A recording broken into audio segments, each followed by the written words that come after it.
Salut la team, on se retrouve pour une petite vidéo en cette magnifique matinée en Afrique du Sud. Pourquoi on en est arrivé là, genre pourquoi je me suis retrouvée les fesses sur une plage en plein hiver en Afrique du Sud. Mon parcours, qu'est-ce que j'ai fait pour me sentir aussi chanceuse et reconnaissante de faire ce que je fais actuellement. Je suis en train de grave réfléchir à qu'est-ce que je vais dire, par où je vais commencer, c'est assez compliqué en fait. À l'heure actuelle, mon métier c'est coach sportif et je n'étais pas du tout sportive à l'époque. Mes parents étaient totalement désespérés parce qu'ils sont assez sportifs l'un et l'autre. J'étais grave dans l'aspect créatif, donc je faisais beaucoup de dessins, je faisais de la peinture. Moi, mon kiff, quand j'étais vraiment petite, genre quand j'avais 6-7 ans, c'était être designer de robes. Donc voilà, toujours pas de sport, voilà, c'est la merde. Donc à l'école, ils nous font faire de l'escalade. Je fais ça et je me dis waouh, il y a un truc parce que quand t'es sur ta voie, t'es face à toi-même. Ah, si tu lâches, tu tombes quoi.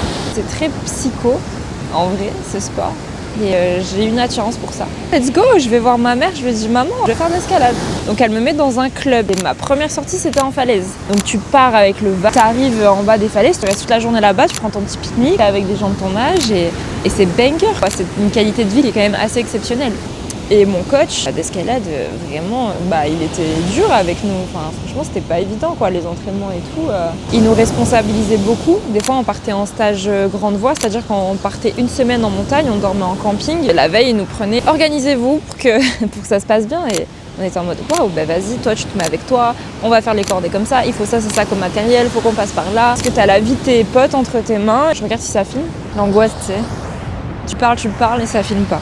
On sait jamais. Donc il me propose de passer le diplôme d'initiateur et je commence à encadrer des adultes, des ados, des enfants, des tout petits. Et je kiffe de fou transmettre, vraiment je kiffe de fou. Donc là j'avais 16 ans quand je fais ça. J'ai envie d'être un peu plus indépendante financièrement. Je suis pas issue d'un milieu très aisé et je suis très riche d'amour. Mes parents ils m'ont toujours tout donné, tout ce qu'ils pouvaient me donner, ils me donnaient. Je commence à travailler à 16 ans, je fais les ménages dans un centre de vacances. Je me fais 4 sous, je suis trop contente. Après, je travaille en tant que serveuse, je travaille en tant qu'animatrice aussi, je passe le BAFA.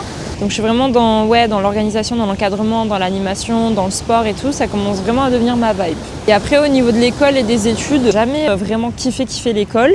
Je le faisais parce qu'il fallait le faire. Mon père, un jour, il est invité en vacances en Grèce. Et là-bas, il rencontre la coach de fitness, une Française qui habitait littéralement juste à côté de chez moi, de ma ville. Donc quand elle finit sa saison en Grèce, elle revient chez elle, elle vient boire un verre chez nous et elle me parle de son parcours. Et j'étais en mode, mais waouh, quand t'es coach de fitness en Grèce, c'est de la folie, moi je veux trop faire ça. Let's go. Donc je pars en STAPS. J'ai fait mes 3 ans de STAPS, ma licence, c'était incroyable, c'était très dur, surtout la 3e année. Je suis pas partie en tant que coach. En 3e année, je suis partie en tant que prof de PS parce que je me suis dit, tu travailles pour l'éducation nationale, tu as une certaine stabilité au niveau de ton emploi. Du coup, je m'arrache et tout pour passer en master et je ne suis pas prise en master. Je suis vraiment déçue. Je suis déçue de moi, je suis déçue un peu du système. Je vais partir professeur des écoles et après en interne, je passerai professeur de PS. Je vais dans une autre ville, je prends mon appart, je fais ma rentrée, le master à Marseille qui m'appellent pour être prof de PS et qui me disent « Faustine, t'es prise, tu peux venir ». J'ai déjà fait ma rentrée ailleurs, je me suis déjà inscrite et tout. Et je continue, tu vois, c'est que je devais être là. Et je me retrouve à devoir enseigner maths, français, histoire, géo, alors que j'ai jamais aimé l'école. Du coup, c'était très particulier comme cas de figure. J'aimais bien être à l'école avec les petits et tout.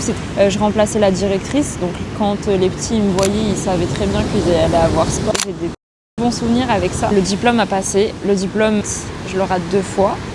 Je crois que j'aime pas trop la vibe. C'est pas ce qui me faisait kiffer le plus. Surtout en termes de mobilité, parce que moi j'avais vraiment envie de voyager, j'ai jamais vraiment voyagé dans ma vie. Et quand t'es prof, tu pars Paris.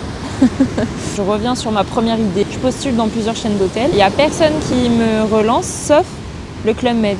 Le Club Med m'appelle. Ils me disent ouais, ton profil est super intéressant, on a besoin vraiment d'un diplôme de coach. Let's go, je pars pour une 6e année, BPJEPS, tac, coach, que j'ai fait aussi en parallèle. J'ai ouvert mon auto-entreprise. Mais voilà, je commençais à faire mon petit business et je rappelle le Club Med. Voilà, j'ai passé des entretiens il y a 1 an. C'est bon quoi, je veux partir en saison. Ok, tu pars à Val Thorens. Donc je suis coach fitness à Val Thorens. Et après, j'ai continué à faire le coaching en ligne. Et après, j'ai commencé à développer un petit peu mon identité, ma visibilité sur Instagram. Continuer avec cette chaîne d'hôtels. Ils me disent ouais, est-ce que tu veux partir en Turquie? Je pars en Turquie.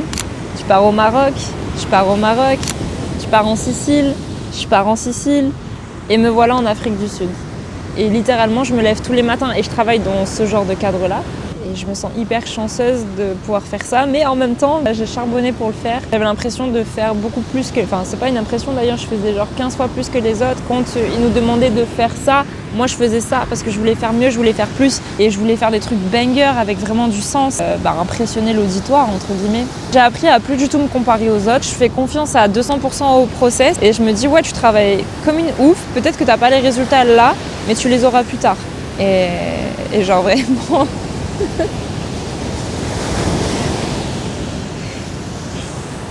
Et ma mère, elle m'a toujours...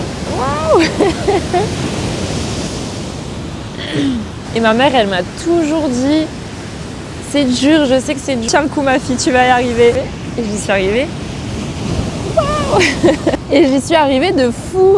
Voilà, bon, le process n'est pas encore fini, il reste encore beaucoup d'étapes à faire. Je travaille comme une dingue, mais je le fais toujours avec le cœur. Et ça, c'est le plus important finalement, terminer au mieux cette vidéo. Plein de choses très sympas à venir, restez connectés. Salut la team, à très bientôt.